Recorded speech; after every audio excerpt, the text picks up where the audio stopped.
tufanye vile tuwezavyo tuhakikishe umefika hapa siku ya leo. You know, Your Excellency, diary yako huwa imejazana sana. So tumesumbua controller wa State House sana kumwambia toa hii ya AIC, weka hii ya AIPCK.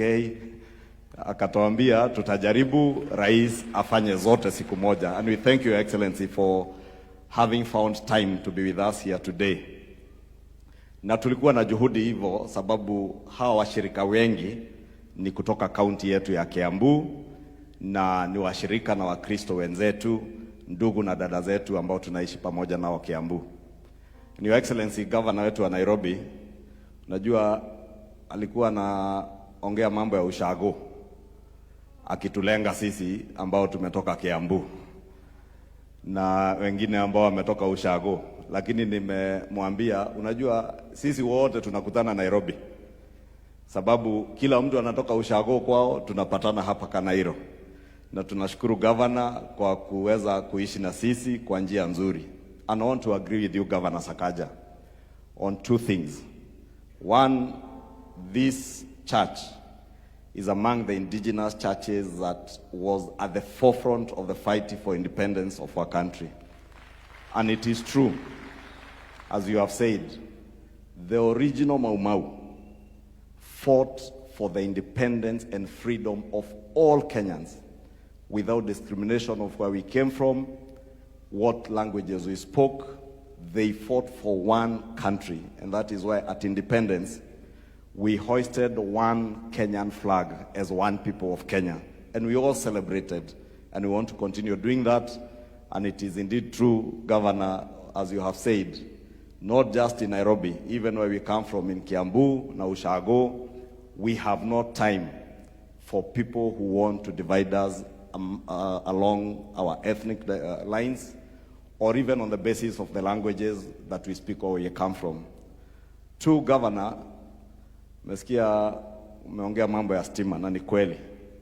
There are still dark corners in the city, just that there are still dark corners in many of our urban areas and our rural areas, even in the rural areas. And the national government and the county governments work in complementarity with each other. And we want to support you. It is very encouraging to listen to you speak about the needs of the people of Nairobi with street lighting. And you know, Your Excellency, through the Ministry of Energy, we have set aside money that will assist even our county governments, Governor Sakaja, to roll out electricity connectivity in our rural and urban areas, and even to roll out street lighting in both our rural and our urban areas, including Nairobi. I say I'm encouraged because where we come from in Kiambu, tuliambiwa stima ya Kenya Power haitakikani, so maybe you can borrow part of the budget from that was set aside for Kiambu for street lighting tukusaidia nayo hapa Nairobi, sababu Kiambu tuliambiwa haitakikani. Tunaweka solar lighting na serikali ya county ya Kiambu. Two, Your Excellency, we gather here today at a time that many of us, and I say this because we have many people from Kiambu County here, we are sad because our county has become a subject of discussion on national television, in many public fora, on matters touching on healthcare. We have seen reports, Your Excellency, in the last few weeks that over 100 plus children have died in our county, and mothers as they gave birth. And Your Excellency, it is not because we do not have facilities. It is because our doctors have been forced to down their tools because the county government of Kiambu has refused to engage them. I thank Governor Sakaja because when doctors in Nairobi downed their tools, he humbled himself and put life ahead of politics and negotiated with his doctors, and they got back to work. Your Excellency, we stand here today as leaders from Kiambu to tell you we are ashamed, very ashamed, that we can be doing politics with the lives of young, newborn children, and expectant mothers. Your Excellency, you know, and I have said this before, and you told us in Limuru, anybody who is registered under SHA or under the Social Health Authority,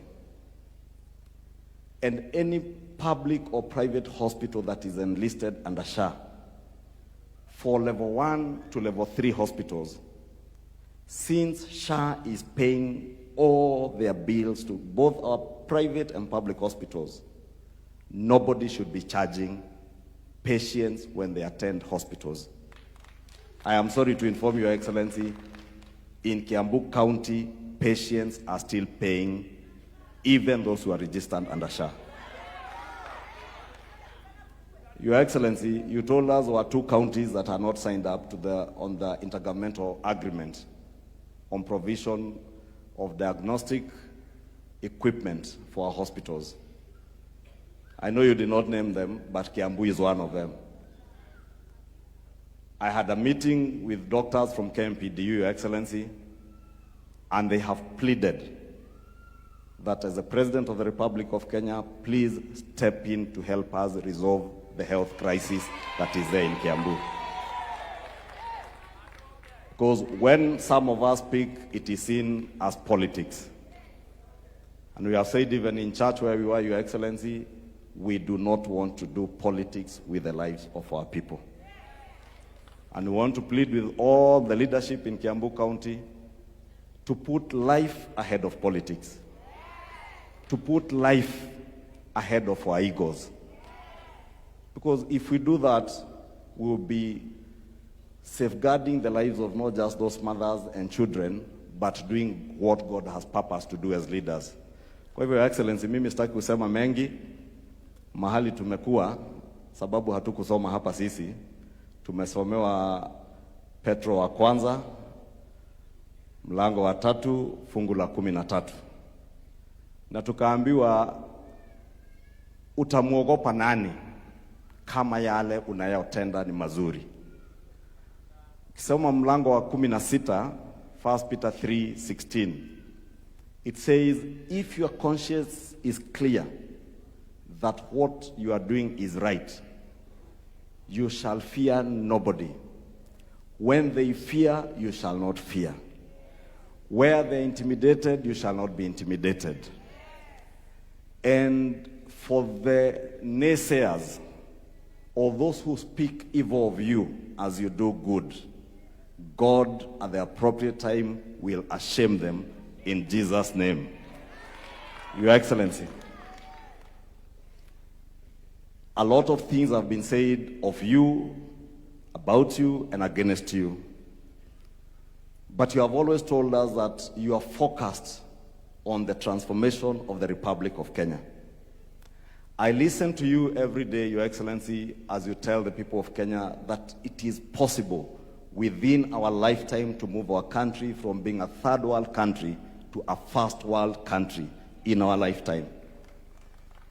And when I internalize those words, Your Excellency, and I see the transformation of Mukuru slums, the transformation of Kibra, the markets that are being built in every corner of our county in Kiambu, the affordable housing projects that you have rolled out across the country, I remain very confident that indeed, as you have told us, it is possible to move Kenya to the next level of a first world nation from a third world nation, Your Excellency. Don't listen to the naysayers, those who speak evil of your good deeds. Do not be afraid of them. Do not be intimidated by them. Remain focused so long as your conscience is clear that you have a God-ordained duty to transform our country from a third world to a first world country in the world. Your Excellency, kwa hayo mengi ama machache, tukushukuru sana kwa ile kazi ambayo unatufanyia. Vile Mama Alice Ng'ang'a amesema, wengi wetu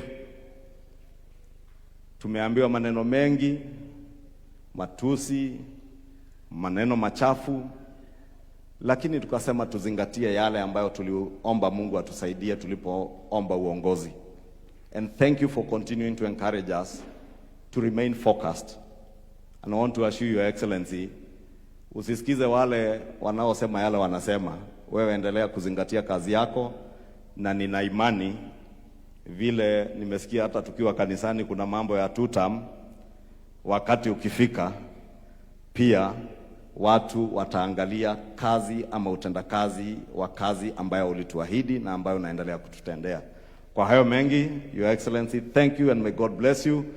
And as we launch the Archdiocese of Nairobi of AIPCK, Governor, asante kwa kutukaribisha Nairobi. Hili kanisa litaenea tu sio Nairobi lakini Kenya mzima. Na sababu ni kanisa ambalo linaongozwa na Injili ya Kristo, tunajua litaenea dunia mzima pia. Kwa hayo nichukue nafasi hii ya kipekee kumkaribisha kiongozi wetu wa taifa, Rais wa Jamhuri la Kenya,